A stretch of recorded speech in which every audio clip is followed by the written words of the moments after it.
రోజుకు వ్యవసాయంలో పెట్టుబడులు పెరుగుతున్నాయి, దిగుబడులు తగ్గుతున్నాయి. వచ్చిన దిగుబడులకు మార్కెట్లో సరైన ధరలు పలకటం లేదు. దీంతో ఆరుగాలం కష్టపడుతున్న అన్నదాతకు అప్పులే మిగులుతున్నాయి. కాలానికి అనుగుణంగా పంటల సాగులో మార్పులు చేపడితే నష్టాల సేద్యాన్ని లాభాల వైపు నడిపించవచ్చని పలువురు రైతులు నిరూపిస్తున్నారు. ఈ కోవలోనే కృష్ణా జిల్లాకు చెందిన ఓ రైతు ప్రకృతి విధానంలో వరి పంట పండిస్తూనే గట్లపై కూరగాయ పంటలు సాగు చేస్తూ అదనపు ఆదాయం పొందుతున్నారు.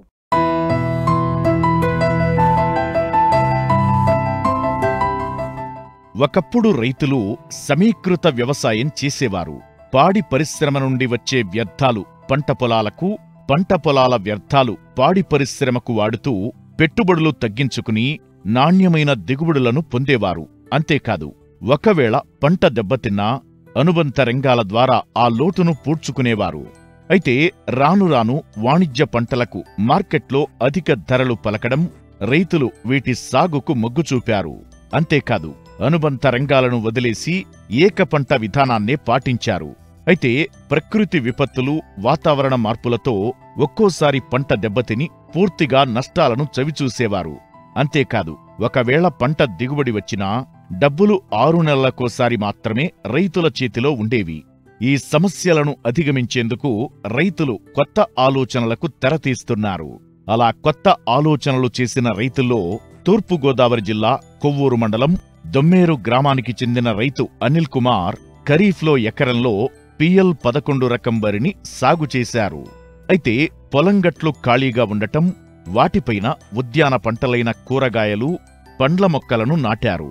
ముఖ్యంగా బెండ, బీర, మిరప, పొదచిక్కుడు, గోరుచిక్కుడు, టమాటా, వంగ, పచ్చిమిర్చి లాంటి పంటలతో పాటు పండ్ల మొక్కలను సాగు చేస్తున్నారు. ఇప్పటికే బీర నుండి దిగుబడులను పొందుతున్నారు. వచ్చిన ఆదాయంతో ప్రధాన పంటలకు కావాల్సిన పెట్టుబడిని సమకూర్చుకుంటూ లాభాల బాటలో పయనిస్తున్నారు. నేను 2015 నుంచి కూడా పూర్తి స్థాయిలో మందులు మానేసి చేయడం జరిగింది. అలాగే దేశీ విత్తనాలు బర్మా బ్లాక్, లాంగ్, ఇంద్రాణి, నవారా, రత్నచోడి ఇవన్నీ వేయడం జరిగింది. కరోనా టైంలో వీటిని బాగా మార్కెటింగ్ చేయడం జరిగింది. కానీ దిగుబడి తక్కువ రావటం, ఎక్కువ రెయిన్ఫాల్ అవడంతో ఆ విత్తనాలు ఆపి ఇప్పుడు ఇప్పుడు మామూలుగా PL 1100 పెట్టడం జరిగింది. ఇది ఎకరానికి వచ్చి 40 బస్తాలు అవుతుంది. రీప్లాంటేషన్ కాకుండా వెజ్జల్లటంలో 5,000 మిగిలినాయి ఎకరానికి. పంటలో వచ్చి బయోచారు, జీవామృతం, ఘనజీవామృతం వాడటం వల్ల నాకు ఎరువు పెట్టుబడి లేకుండా అయింది. మరియు కషాయాలు, వేపగింజల కషాయం, పేడ మొత్తం ద్రావణం, అగ్నాస్త్రం, దశపర్ణి కషాయం, కోడిగుడ్డు నిమ్మరసం ఇవి మిక్సింగ్ చేసి ఎప్పుడు ఏ తెగులు ఉంటే వాటికి ఇవ్వడం జరిగింది.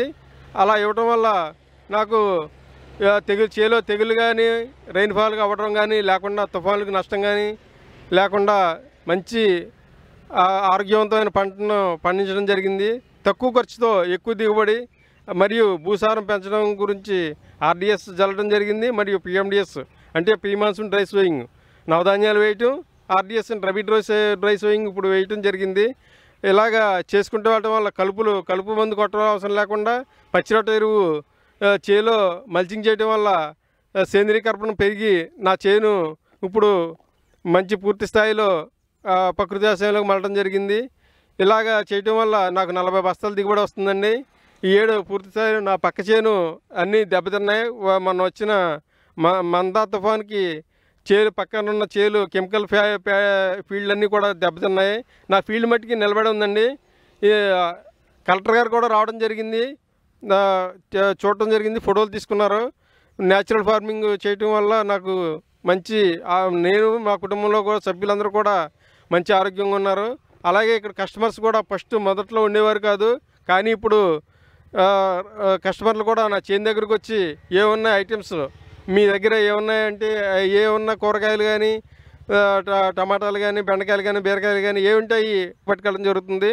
మరియు సోమవారం RDO ఆఫీస్ దగ్గర నా బీరకాయలు కానీ, కూరగాయలు కానీ ఇక్కడ నా ఎల్ షేప్ ఏ గ్రేడ్ మోడల్లో ఉన్నట్టు కూరగాయలు పట్టుకెళ్ళడం జరుగుతుందండి. PL 1100 అయితే ఇప్పుడు పన్నీ అయితే బియ్యం అయితే 50 రూపాయలు, 75 ధాన్యం వచ్చి 2200 ఇవ్వడం జరుగుతుంది. నాకు ఒక బీరపాదుల మీద వచ్చి రోజు ఒక 1000 రూపాయలు సుమారుగా రావడం జరుగుతుంది. అంటే నెలకొచ్చి 30,000 రావడం జరుగుతుంది. అలాగే ఒక బీర మీద మిగతా పంటలు కూడా అందుకుంటే ఇంచుమించు ఒక 20,000 పెరుగుతాయండి. అలాగే నెలకొచ్చి నాకు ఇంచుమించు 50,000 దాకా ఆదాయం వచ్చే అవకాశం ఉంది.